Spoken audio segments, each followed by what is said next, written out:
This final week is really about full-length exams and detailed review of those exams. Nothing more, nothing less. This is not the time to try a totally new course of action or a totally new approach.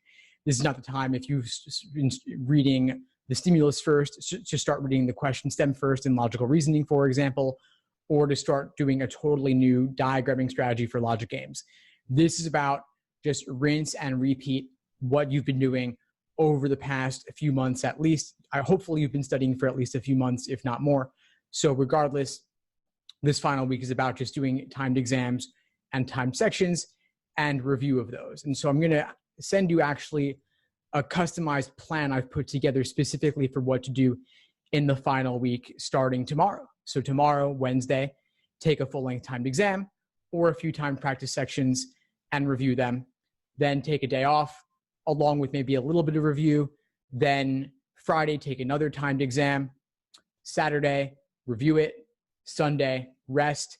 Monday, go in and destroy it. And of course, also make sure that you're properly taking care of yourself. So sleep, diet, exercise, mindfulness, relaxation, all of those are extremely important not to be overlooked. If any one of those things is not totally in sync and in check, then you're likely to run into problems on test day. The LSAT requires that you be 100% on your game. If you're even a little bit tired or hungover, or you're having some family crisis or emergency or something with a significant other, let's say you had a fight with somebody right before walking into the test, that could, of course, affect your performance. So definitely, I would say, make sure everything in your personal life is squared away as much as possible, and you take this final week to get it all squared away if anything is not already. So if you can take Friday off from work, obviously if you're working, you'll take Monday off because you're taking the exam Monday. But if you could take Thursday or Friday off and just relax, make it a longer, restful weekend, definitely do that. Go for a walk in the park, take a hot bath, get a massage, do yoga, whatever relaxes you, I would suggest doing that. If you go on my YouTube channel, I actually have a relaxation and meditation playlist. I also have a test day mindset playlist, and I'll pull those up for you and just put them in the chat here because I do think this stuff is often too overlooked, but it's actually really important. So I'm going to share both of those playlists with you here, one for motivation and one for relaxation, meditation, mindfulness, all that good stuff. If you haven't been meditating, I would certainly recommend it. Even just 5 minutes a day can make an enormous impact, even just the next couple of days, the next week. And I know this schedule I've laid out for you might look a little bit light. You might be saying, could I do nothing more than 2 full-length timed exams in this final week? Would that be enough? And I'd say, honestly, that is enough. And if you review the way I recommend reviewing, which is in a tremendous amount of detail, then that's great. Then that will be more than enough. Otherwise, you could do a single exam. I wouldn't do 3 exams, that'd be too many. But real review takes time. Let's say you got 10 questions wrong and got a 170 on a practice test, but there were another 15 where you guessed and maybe you got a little bit lucky. Those are still well worth reviewing. And so you've got 25 questions to potentially review. That could easily take 3 to 4 hours or longer if you're doing it properly, which really is a full day of study. I recommend for any full day of study where you're not working, you're not in classes or whatever, you're just focused on your LSAT studying, 5-6 hours max in a day, where you're doing 3 hours before lunch, 3 hours after lunch. That's it. You're done by 4 and you're good for the day. So let's say you're waking up 7, 8 o'clock. I know for some people that's a dream, but if you can get there, that's ideal. You start studying 9 a.m. to 12 p.m., hour-long break for lunch, study 1 to 4. That's it. Frequent breaks throughout. I strongly recommend something called the Pomodoro technique. I'm typing the name of that in the chat so you can check it out. It's basically cycles of work and breaks so that you're not tempted to check your phone or email or internet or whatever else because you know you have a 5-minute break coming up relatively soon. If you want this in app form, there's a great app called the Focus app that helps you to work on this.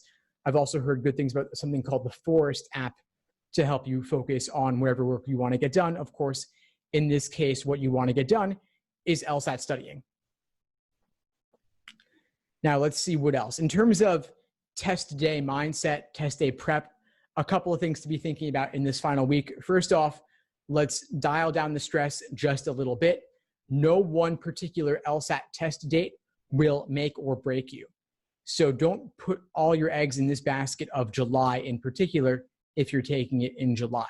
First of all, the July LSAT is, of course, incredibly unique because this is the transitional LSAT from paper to digital, meaning that LSAC has extended a few olive branches to those of you taking it. First off, they're letting you see your score before you decide whether to cancel, which is the first and only time in the LSAT history they're doing this. And second of all, if you do cancel, you will get a free retake on a future LSAT administration from October through April 2020. And so law school admission officers will be expecting people to cancel and will not be at all surprised to see cancellations on record for anyone taking it in July. So don't think it's all about this one test. While the LSAT as a whole is incredibly important, no one particular LSAT test date will make or break you. You will always have future retake opportunities. And of course, for July in particular, that's still very early in the cycle. So you could take it in September, October, or November and still apply early enough in the cycle that it will not really hurt you in any significant way. And besides, if you got even just a single point more on the LSAT by taking it in the fall, in addition or instead or what have you, it'd be well worth applying a little bit later in the cycle to get that gain. Now, we want to let go of any one particular test date. Similarly, during the exam itself, you don't want to get too focused on any one particular LSAT question. Don't get bogged down or stuck on any one question and think it's the end of the world. Everything is worth the same. And while logical reasoning, for example, is presented in a general order of difficulty, it's not a perfect order of difficulty. Questions 23 to 26 in a logical reasoning section could actually be a little bit easier than those that came in the late teens and early 20s. Regardless, feel free to flag questions and come back to them later. Don't put all your eggs in one basket for any single question. If you're not making headway on a question after a minute or two, just skip it, come back to it later. I'll flag 3 to 5 questions in a logical reasoning section to come back to at the end. And I'm working at a fast enough pace where I see a question I don't like. If it's a lengthy parallel or principal application or something on a topic that I don't like, maybe science, maybe philosophy, maybe art, I'll just skip it, come back at the end. The digital LSAT actually has a really cool flagging feature to help you mark off questions to come back to. I'll show you that in a little bit. Now, for test day, there's some silly mistakes I want you to avoid. First off, you have to bring a government-issued ID that is not expired, so not your university ID and not some old expired ID. It must be current, and the name on the government-issued ID must exactly match the name on your LSAT admission ticket. So if you got married and changed your name, or if there's a misspelling on your admission ticket versus your government ID, contact LSAC now, get that addressed. You can always email them at lsacinfo@lsac.org and check this out now, not later. They are not going to be responding to emails immediately at 12:30 p.m. on Monday afternoon. They typically have a turnaround of 24 to 48 hours or longer, and over the weekend, even longer than that. So email them now so that you have a few days to get this resolved. Of course, you could call them as well, but you're not going to reach them on the weekend, and you're not going to be calling them from the test center most likely. So get this addressed now. There's no need to be denied entry to the test center for something silly like this. Another silly thing to avoid is waiting till the end to bubble. If you get the paper format in July, you're still using your Scantron with the number 2 pencils. And so don't wait till the end to bubble and practice bubbling now. It does take probably a couple minutes per section. And so add that to your time constraint if you're wanting to properly simulate test day conditions, which of course I do recommend. Bubbling is part of that. If you're doing 2 timed exams in the next week before July, maybe make one paper and the other digital. And if you're taking in the fall, of course, you don't have to worry about that. And you're taking in North America, of course, you will be getting digital, but it is worth being comfortable with both formats. When you get to the test center, regardless of the format you're getting, try to avoid other people. Don't talk to other people. You don't know what they're going to say. People have big egos. They're not always telling the truth. And you never know what they could say that could kind of set you off a little bit or stress you out. So just focus on yourself. Bring some warm-up questions to do at the test center, or let's say if it's at a university or a hotel, you could do it in the lobby, the waiting area, or a coffee shop nearby, or in the car before you enter. Of course, you'll have to toss those questions before you go in, but at least you'll have a little bit of a warm-up so that the first questions you're doing on test day are not actual scored LSAT questions that count. This could be a favorite logic game, favorite reading comprehension passage, couple logical reasoning questions, nothing hard, nothing you haven't seen before. This is just a way to get your brain a little bit warmed up before walking in. And yeah, that's pretty much it. You, again, like I said, take a timed exam Thursday or Thursday, Friday, or Saturday, maybe Thursday and Saturday or Wednesday and Saturday, rest Sunday, walk in Monday with the attitude that you're just going to destroy this exam and that you know this exam better than 99% of people in there. And chances are you probably do. Most people actually walk in having never taken it before, not even a practice test, because a pre-law advisor told them to go in just to take it and see how they'll do, which is bad advice, of course, but people do that. People don't study that much. And so if you are studying, if you're in this class right now, then you're way ahead of most people. And so if you want to go to the next level beyond that, I've got a YouTube playlist specifically focused on test day prep, what to bring, what not to bring, what to do the week before, the day of, the day after. And of course, we can be in touch afterwards, and I'll have future classes on this, what to do after the exam or as far as cancellations and retakes are concerned. But don't even worry too much about that right now. I'll talk about it a bit, but overall, the point is that you just walk in, that like if you're taking July, this is the test that you're going to dominate, and you know this material well enough that you're going to do well on it. So of course, we talked a little bit about July, what makes it unique. It's the transitional exam from paper to digital. Half of test takers will get the digital format, half get paper. LSAC chooses for you, and you don't get prior notice, which is why they're giving you these bonuses of the free retake and letting you see your score before deciding whether to cancel. Now, in terms of prep, of course, it won't be on a computer. It'll be on a tablet, specifically a Microsoft Surface Go. 10-inch screen, Microsoft Surface Go. So if you want to practice the digital format, I would say use a tablet. Doesn't have to be the Microsoft one specifically. Any old tablet will do. So it could be an iPad, a Samsung. If you have the Microsoft one, that's great. But if you want a more affordable option, I've got one here for you. This is an Amazon Fire tablet, and it's about $150 on Amazon. So it's not the cheapest thing ever, but it also won't necessarily break the bank. And Amazon has a pretty good return policy. So if you decide that you don't like it after the exam, you could always return it. They'll probably take it back. And this is good enough to work with LSAC's familiarization tool at familiar.lsac.org, where they have put on their 3 LSAT prep tests, exams 71, 73, and 74, that you can do in the digital interactive format. If you want to play around with the digital LSAT features like highlighting, underlining, collapsing answer choices, flagging choices, etc. And I actually want to share that with you a little bit so we could see what it looks like together. So this is familiar.lsac.org, and they have put this useful tool out here so we can actually see what it looks like. So you see here, they've got, this is meant to simulate the directions, but the countdown clock is actually starting already. So we just go on to the questions. We've got, this is where the stimulus might be, and this is where the questions might be. So you see we can underline things in the stimulus. We can highlight things in the stimulus. We can highlight in multiple colors, yellow, pink, and orange, although you can't highlight overlays of highlighters. So you can't combine yellow and orange to make some new color. It's just one color at a time. And you can't highlight and underline the same thing as well. If I underline it, it erases the highlighting, but you can erase what you notate, which is pretty cool. And if we skip ahead to question number 2, for example, and we go back to question 1, our highlighting and underlining is still there, which is kind of cool.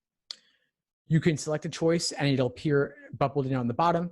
You can eliminate a choice and it'll kind of get grayed out. You can also reveal the answer only on the familiarization tool, not on the actual digital LSAT on test day, of course. but still some pretty cool things to play around with. If this were a longer question, you see that we'd have to scroll down to see all 5 choices, but you can collapse an answer choice. So you see I've eliminated E, and now it's kind of grayed out, and they've kind of removed much of the text there. So if you want to eliminate something and kind of remove it from your field of vision to simplify what you're looking at, you can do that, which is pretty cool. You can also increase text size, which is meant to be an accessibility feature for those who have sight issues. You can also increase the line spacing if you want to kind of spread things out a bit more, if that makes it easier for you. The downside is that you have to scroll up and down a bit more, so that could be a little time consuming and maybe not desirable for you. Something to keep in mind. For reading comp, it's a little bit different, where you have the passage, you have to scroll up and down to see the entire thing, or you could see the passage only, but the downside is you cannot see the passage and the questions at the same time if you display it in this way. So if I go back to see the passage with the question, I won't be able to see the entire question, the entire passage at once. So it's all about trade-offs here. It's not the perfect interface, but this isn't the worst thing in the world. One cool thing is that if they're calling your attention to a specific keyword, and then you see they've highlighted it in blue here, I guess that's blue, I don't know what to call it, turquoise maybe. But if you scroll down, we've got that same color highlighted here in the passage as well to make it easier to recognize. So this is kind of like an analog to a line reference number or a keyword that they're referencing. They do make it easier for you so that you don't have to hunt around as much.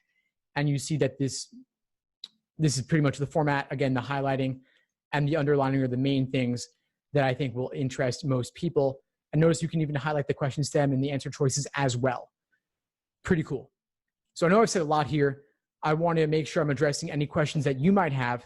So feel free to use the Q&A function or the chat here to ask questions on anything I've talked about so far, whether it's test day prep or digital LSAT prep in particular. I have plenty more I can talk about, but I just wanted to take a moment to make sure I'm covering your questions as well. So do feel free to ask away on those. I do have some other things I can talk about that I'll jump into though. And you see one question here, how to get over test day and pre-test nerves? Great question. So as far as how to get over nerves and anxiety, a couple of things.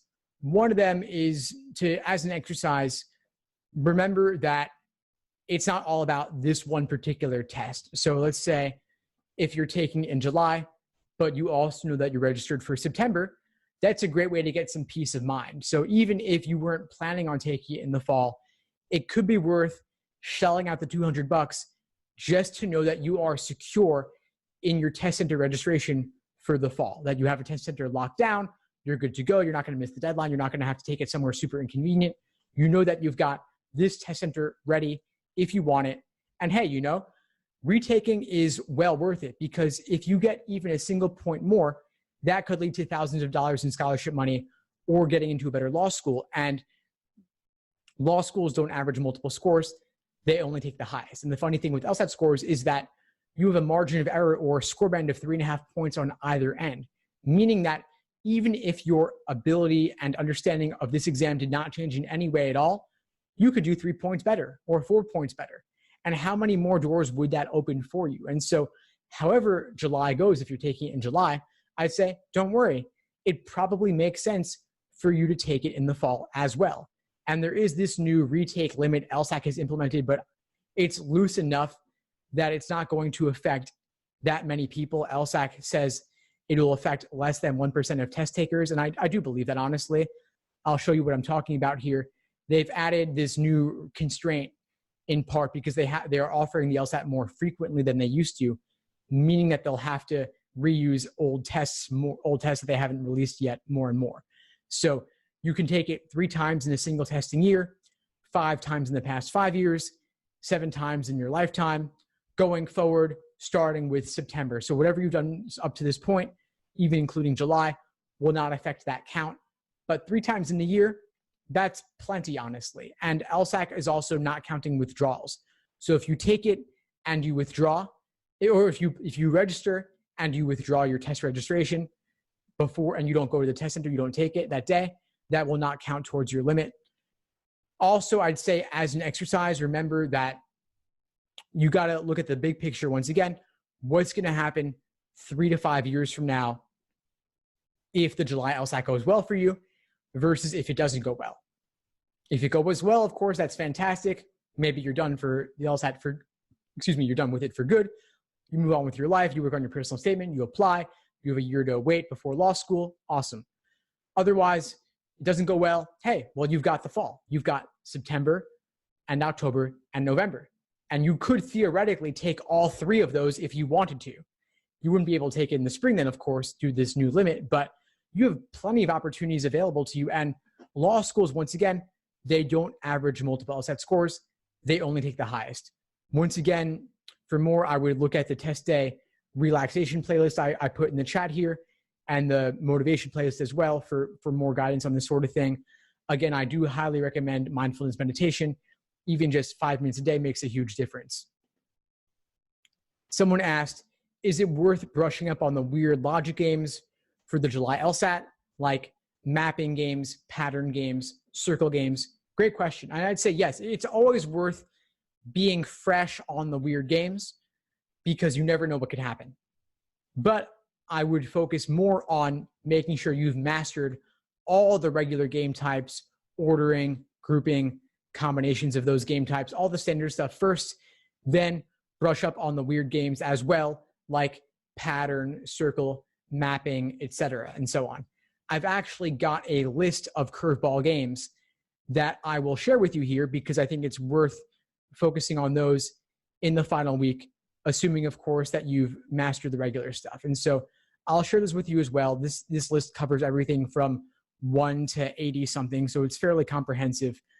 But honestly, I suspect that for the July LSAT, they're not going to do anything super crazy because this is the transitional exam and people are already likely to be potentially thrown off a little bit by the digital format or just not knowing what they're going to get. Of course, you're prepping for both paper and digital simultaneously. They're not likely to, that is the curveball to me. There's not a curveball beyond that they want to throw at you. It's like they don't want to make you juggle plates during an earthquake. Juggling plates is hard enough as it is without an earthquake thrown into the mix. So I think that they're going to just leave it to be pretty standard. And the June LSAT as well was also pretty standard as being the last paper LSAT. There wasn't anything too crazy at that test. And I think July LSAT also won't be super crazy is my prediction. But never say never. It is worth brushing up on curveball games as well, just to be safe. And yeah, so I'd say maybe do a couple of the most recent exams. Like let's say you do in this final week tests 86 and 87 as your full-length type exams. And then you do, of course, experimentals for maybe other exams in the 80s. But on your off days, do some curveball games from this list I'm providing you here. I wouldn't inordinately focus on them, but if you haven't looked at a mapping game in a while or a pattern game or a circle game in a while, I do think it's worth looking at those a little bit. And then, of course, you can look at explanations as well, just so that you're going to the exam feeling confident that there's nothing that you're majorly missing or confused by. So I hope that addresses those questions. Happy to entertain follow-ups. Let's see what else. So again, like I said, practice for digital LSAT on a tablet. Any old tablet will do. Go on familiar.lsac.org and play around with those 3 exams. If you want, you could do one of your 2 timed exams in this final week could be on the digital LSAT interface at familiar.lsac.org. The other one could be using a book or a PDF of some other exam, doing the old-fashioned paper and pencil format, printing it out and whatnot. For the digital format, you are going to get scratch paper, about 14 pages, although LSAC has not confirmed the exact number of pages specifically, but they previously did say around 14, so I'm guessing it'll be around 14, which means that, of course, when you're prepping for digital, do your work in a notebook or scratch paper on the side. It'll be unlined, 8.5 by 11, so not a lined notebook, not unlimited either. 14 pages approximately, 8.5 by 11 paper, and you can't draw freehand on the screen, so treat your exams like they were PDFs, like they were a screen, but you can't write on them with a pencil or a pen. like you could on a regular piece of paper. And so that raises the question, of course, of how you might want to deal with diagramming digital LSAT when you're using scratch paper to the side. So I'm going to share with you what I would do. This is a little mock-up of what my logic games layout might look like. You've got your rules, your main diagram, individual question diagrams. So concise and clean, neatly organized, although your handwriting might be better than mine. But the point is that you've got it laid out in a systematic structure that looks the same every single time. You want to have it laid out in a way that where you could look back at it a week or two from now and you would know exactly what you were looking at. You'd be able to interpret it perfectly. The other thing you saw with the digital LSAT is that you can only see one question at a time. How do you simulate that?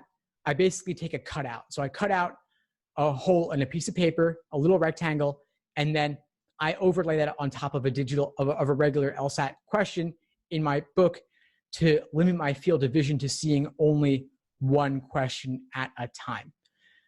You don't need to go overboard on this, of course. If you don't do any of this stuff, I think it's fine. You'll probably be okay. Of course, the LSAT is not changing from a content perspective. It's only changing from a delivery perspective. The format is changing. So I wouldn't worry too much. But of course, I know type A future lawyers when I see them. And so if you want to do this and go the extra mile, you're certainly welcome to. And just to contrast that with the old format, it used to be a one-page layout for games where everything was limited and you only had this little space on the bottom here. Then they spread it out across 2 pages, starting with test 66. So you had a bit more. And now you've got a full 8.5 by 11 page. You could have 1 page per game and then plenty of other pages for reading, comp, and logical reasoning if you wanted to. I've got someone asking about glitches and things like that. I actually anticipated this question, so I've got something here for you on that. What happens if something goes wrong on the digital LSAT? This is a screenshot from LSAC's site. What if a tablet malfunctions? What if the battery dies? They're basically saying here that the test proctors will have other tablets on backup so they can give you a new one if you need it. And they're saving things every 10 seconds to the supervisor's hub. So everything you do will be preserved. Of course, realistically, what happens if something goes wrong and they're not able to correct it on time at the digital LSAT? Then what's basically going to happen is that you'll likely have to retake it on a future LSAT administration. Of course, this is not ideal, but that it is what it is. And they'll probably give you a free retake on a future test in, let's say, likely the fall. And so that wouldn't be ideal, but it's something to be ready for if we're talking about what are the worst case scenarios if something goes wrong. Probably they just give you a free retake in the fall if there were a technical glitch. So I've given you a link in the chat here to just LSAC's FAQ on digital LSAT prep if you want more on that. Someone's asking, for timed prep tests this week, should we use only prep tests 80 and up, or are the 70s okay? So I'll handle that part of the question first. Should you use only 80 and up? Well, it depends. If you've already done everything in the 70s, then yeah, I would focus on the 80s and up. On the other hand, if you want to do LSAT prep tests in the digital format and you're going on LSAC's site, they've got tests 71, 73, and 74 currently in the digital format. And so it might be worth doing one of those, even though it's in the 70s rather than the 80s, just to have it in the digital interactive format on LSAC's site. Overall, my answer is it doesn't matter that much. Both 70s and 80s are perfectly recent, perfectly relevant. And there is a value to maybe saving some of the tests in the 80s in the event that you'd want to use them for a future retake. So for some students who anticipate retaking, I might say, do every even numbered test from the 70s and 80s and save the odd numbered tests from the 70s and 80s for a future retake, perhaps in the fall. Now, the second part of this question was, there's been a shift in logical reasoning during the tests in the 70s and 80s. Can I clarify what that's about? Basically, I'd say the LSAT has gotten harder. That's really the only way I can truly articulate this change. They are very clever at presenting common question types in an unfamiliar way. So it's your job to see what they're really getting at in terms of a question type or a term being synonymous with another one. So of course, like vulnerable to criticism means flaw, even though they're not using the word flaw, that's what they're getting at. Or the word justify, meaning strength. And of course, the English language is vast and complex. There are a million ways to refer to a particular concept. And so I can't exhaustively list everything, but as an exercise, you might want to go through a lot of the question stems from these exams and then look it up online and see which question type it was and see if your understanding of that question type matched what it actually was in the opinion of LSAT experts out there writing explanations or creating videos and such. So it's just gotten harder. It's something to get used to and practice on. And so I would recommend simply my general review process on any difficult question you encounter that you don't fully understand in the moment, where you're not getting it right with 100% accuracy. So you want to ask yourself, was your misunderstanding stemming from the question stem or the stimulus or the choices? Did you properly ID the conclusion versus the evidence versus any counter premises or filler information, background and such? If your misunderstanding was in the answer choices, what was it tempting about the wrong answer that made you pick it? What ultimately makes it wrong? What was discouraging about the right answer that pushed you away from it? And what ultimately makes it correct? And you want to go through that process again and again and again with everything you have difficulty with, everything you're not sure of. Even if you got it right by guessing, it's still wrong in my book because it could have just as easily gone the other way the next time around. I could talk a bit about retaking because I imagine that those of you taking the LSAT in July will probably be going for the fall as well, or at least considering it because, like I said, hey, why not? You could, through luck alone, do 3 or 4 points better. And if you don't, no big deal. But 3 to 4 points better is huge. So I'd say common issues people encounter when it comes to retaking, they are worried they've done every exam. And so part of the way to avoid that is, like I said, do only the even numbered ones now, the odd numbered ones later, or vice versa. But even if you have done everything recent or everything ever released, it's worth redoing these exams. The value in doing an exam is not simply to measure yourself, it's to learn from your mistakes. And let's say if you're getting it, let's say you've seen it before, but you still don't get a 180 on it on your second attempt, there is definitely something to learn there because after all, if you've seen it before and you know the right answer and you've reviewed it, why wouldn't you get it correct the next time around? It's because the LSAT's hard and your memory is not perfect, and that's fine. It's not anything to be ashamed of to get it wrong on a second go. But that means that there is value in redoing problems. And so people say they can't study anymore because they can't do anything new. I'd say, well, you've gotten things wrong again and again and again. There's clearly something you're missing and you have not fully learned from your mistakes. So there is room to improve your understanding of them. And aside from the numbered exams, there are plenty of unnumbered ones. There are 87 numbered ones now. The June exam is number 87. Then there's the unnumbered ones, June 2007, Super Prep exams A, B, and C. There's C2 in the Super Prep 2 book. There's also the official LSAT prep test with explanations, which is out of print, but available in the used and new section on Amazon. So you can find out of print copies there if you want even something more. Fun fact is that this official LSAT prep test with explanations is the February 1997 exam, which was going to be unreleased most likely, but then it was stolen in an LSAT cheating attempt over 20 years ago when test takers in California hired someone to steal the test booklet for them. They flew to Hawaii, took the exam there, and was having someone send them answers via pager because this was 1997. And so as a result, LSAC released that exam and then they have never allowed electronics at the test since then. So if you're wondering why cell phones aren't allowed, that's a big part of the reason why. And so here's my list of every exam ever released if you're looking for more. Don't resort to fake LSAT tests. Don't resort to Barron's or Kaplan or Princeton Review where they're using fake LSAT problems. If a book does not say the actual prep test number and date administered, it's probably not real. A lot of companies like Barron's will use fake LSAT questions because they don't want to pay licensing fees. But the problem is that these questions contain mistakes. They're unrealistic. There are typos in the answer key or the questions. And so LSAT is hard enough without having mistakes in the questions themselves. So avoid those like the plague. As far as IDing your weaknesses is concerned, Like I said, the review process is huge.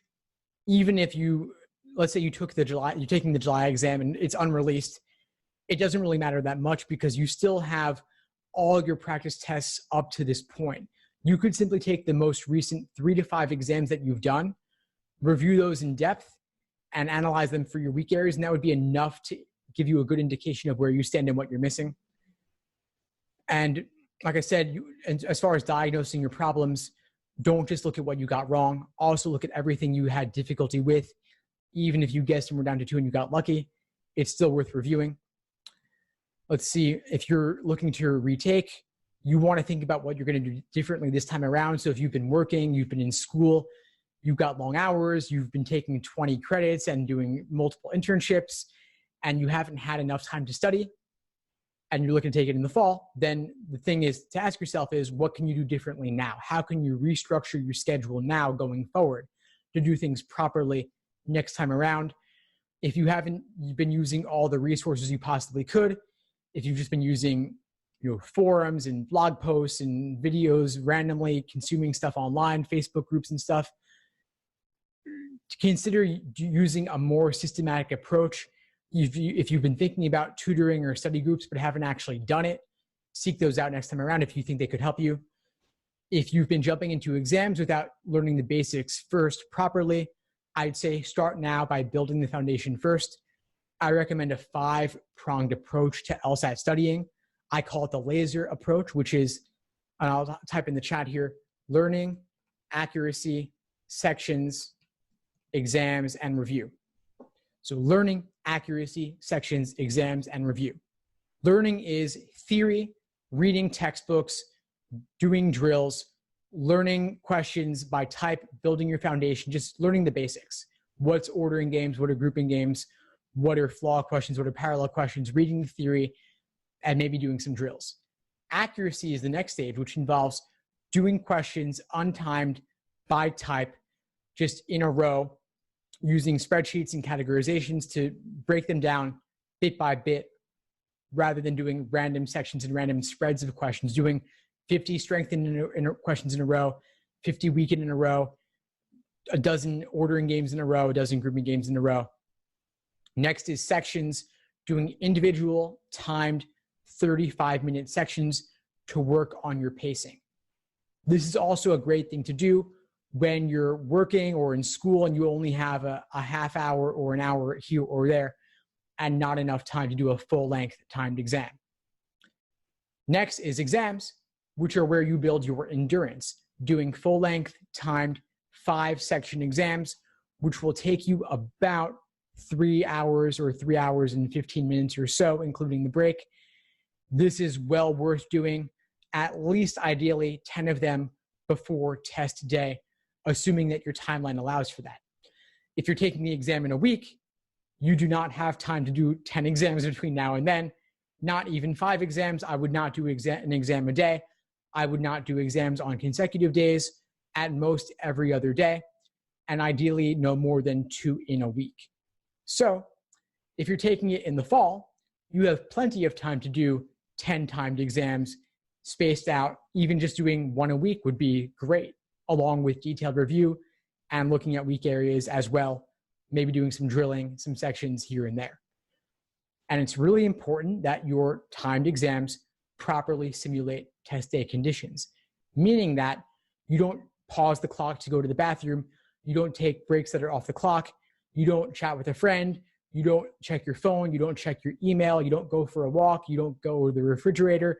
You ideally even have your gallon-sized Ziploc bag with your sharpened yellow number 2 pencils and your rubber rectangular eraser and your water bottle, your energy bar, your banana, your analog watch. That's it. You don't have your phone around, you don't have your friends around, you don't have your computer nearby. That's all you've got. And of course, you're using a tablet for the digital simulation. That's one thing, but there's no need to have your email open at the same time. And of course, if you are lax with yourself on any of these things, then your score may be inflated and you could be in for disappointment on test day when your score comes back 3 to 5 points lower than you were expecting because you were cushioning yourself by giving yourself these little extra minutes here and there.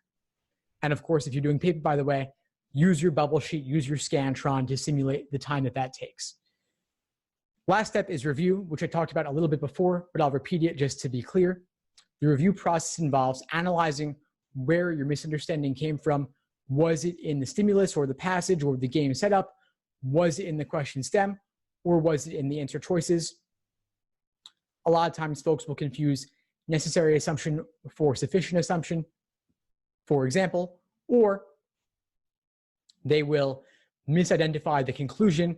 Sometimes an argument has a evidence, subconclusion, and main conclusion, and the subconclusion might include the word thus, but the main conclusion does not. Very tricky. So make sure that you properly identified the structure of the argument. If your misunderstanding was in the answer choices, you want to see what was tempting about the wrong answer that made you pick it, and what ultimately makes it wrong, and what was discouraging about the right answer that pushed you away from it, and what ultimately makes it correct. You want to do this again and again and again for everything you get wrong, everything you have difficulty with. Write this out. Write it out by hand, type it out, post it online, get feedback from others. You could even talk it out with a friend in a study group, talk it out with a tutor or an instructor. Whatever you do, at least articulate it in some way, because it's too easy if you're just doing it in your head to gloss over your mistakes, gloss over your misunderstandings, look at the answer key or look at explanations and use them as a crutch and say, oh yeah, I get it now, and move on. That is not enough. It's really important to really articulate for yourself where your misunderstanding was so that you can avoid making the same mistakes in the future, because the LSAT has like 1,000 different tricks in their bag they could pull out, and you're not falling for all 1,000 of those tricks, or else you'd be getting a 120. So you're doing better than that presumably, meaning that you're only falling for certain tricks. But because the LSAT keeps repeating itself, if you fall for a mistake or a trick now, you will likely fall for it again in the future when it comes up again, because we're only human. Our logic is not impeccable. We are fallible. And so you've really got to force yourself to figure out where your mistake came from so that you can avoid making it in the future. They really do dress things up differently in the future. It might be in the context of heart disease or climate change this time, and next time it could be about car crashes and dinosaur extinction. So it is important that you see the underlying logic within a question and don't get too wrapped up in the topic, but see, was this an ad hominem flaw? Was it correlation causation? Was it necessary sufficient confusion? Was it any one of a number of other things that could come up? And so I just say, ultimately, this analysis is really important. Don't gloss over it. The proper review of a single exam should take a couple of hours at least. If you're reviewing, let's say, the 10 or 15 that you got wrong, plus the 10 or 15 that you guessed on and got lucky or you weren't totally sure on. Of course, like I said, these things do repeat themselves. I know obviously you've got a lot of resources already, so I don't want to overwhelm you too much with additional resources, but I do want to at least make you aware of them in case you aren't. If you're looking to entertain yourself during your commute, wherever you drive or take the subway, I've got 2 podcasts now. They're both LSAT Unplugged. One is a daily podcast and one is a weekly podcast. I'm putting the links for you here in the Zoom chat if you're looking for more. They are a mix of long and short episodes. The LSAT Unplugged Extended podcast is longer episodes once a week. The other one is daily episodes that are a mix of longer and shorter if you're looking for more. So plenty of information there. Of course, I do also have the YouTube channel at youtube.com/LSATblog. I've got playlists on games, reasoning, reading comp, recordings of classes here in New York, discussions with admission officers, former LSAT question writer, coaching sessions. But honestly, you've got enough really in the course that you don't need to go beyond, and the course is more cleanly organized for you. So I'd suggest starting there. But if you're looking for more, of course, it is available to you. And yeah, that's pretty much everything I've got for you here tonight. If no other questions, I will leave off here. But I want to thank you all for coming and for your engagement. All the best to those of you taking the July LSAT in just 1 week. And please reach out. Let me know how it goes if you're taking it. In the meantime, all the best and take care. Good night.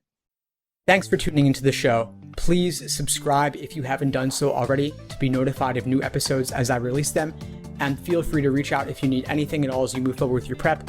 I'm happy to help however I can. In the meantime, I wish you all the best and take care.